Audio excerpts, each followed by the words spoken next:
आली आली भाग्यलक्ष्मी। काशीला शिक्षा करण्याचा अधिकार फक्त आम्हाला आहे। तुम्हाला कोणी दिला हा अधिकार कुणाला शिक्षा करण्याचा? लोकांनी दिलाय।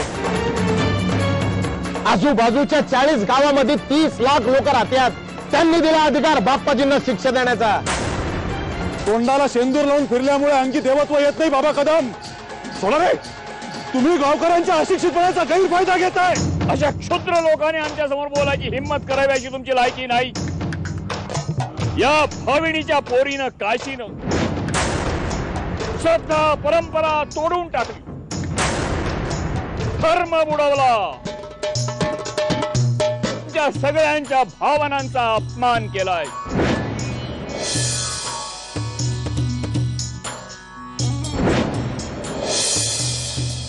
आणि या गुन्ह्याला धर्मामध्ये फक्त एकच शिक्षा सांगितलेली आहे आणि ती म्हणजे देहांत प्रायश्चित्त। हे बघा, काही असलं तरी धनाजीराव हे आपल्या गावाचं प्रतिष्ठित आणि जबाबदार नागरिक आहेत।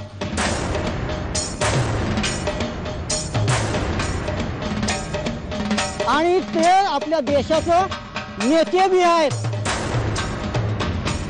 तेव्हा त्यांचा उचित मान राखला गेलाच पाहिजे।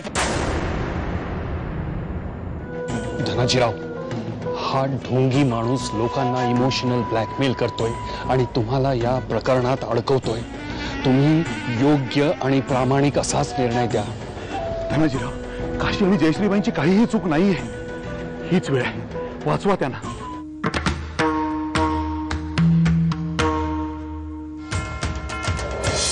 मग काय करायचं ठरवलंस तू?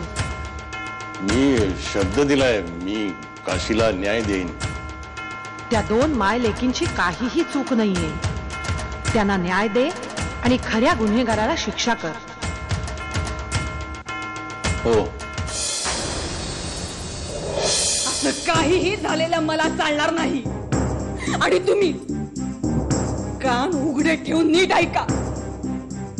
माझा मुलगा जर का ह्या प्रकरणात अडकला तर मी आत्महत्या करेन।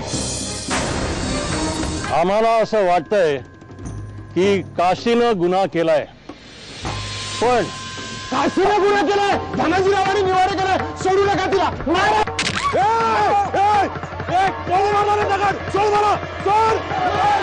ऐका माझं धनाजीराव, हे झोपून घेऊ नका, या बायकांवरती अन्याय होऊ देऊ नका। ऐका माझं, तिला एक संधी द्यायला हवी। हे बाजूला हो, हे सोडा तिला।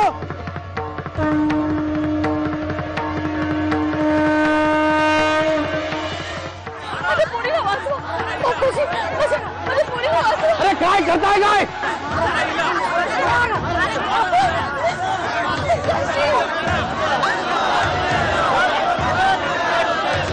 तुमचा धर्म असं सांगतोय असं तुम्हाला वागायला का तुमची भिलाई येईल सांगती? जर मी भिराईची सेवा केली असेल, मी तिथे खाली बघत असेल, तर माझा सबूत कधी खोटं घडणार नाही। माझा या गावाला शाप होईल, तुझ्या सगळ्यांचं वाटुळं होईल, या गावाचं वाटुळं होईल। अरे धावा धावा, वाचवा तिला।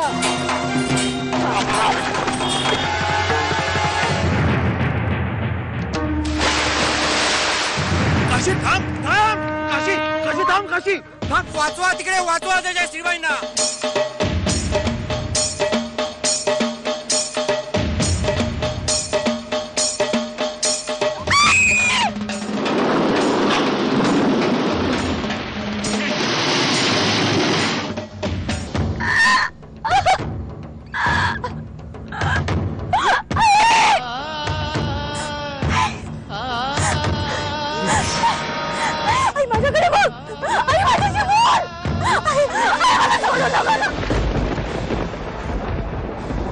जर त्या भिराईची सेवा केली असेल, मी तिची खाली बघत असेल, तर माझा सबूत कधी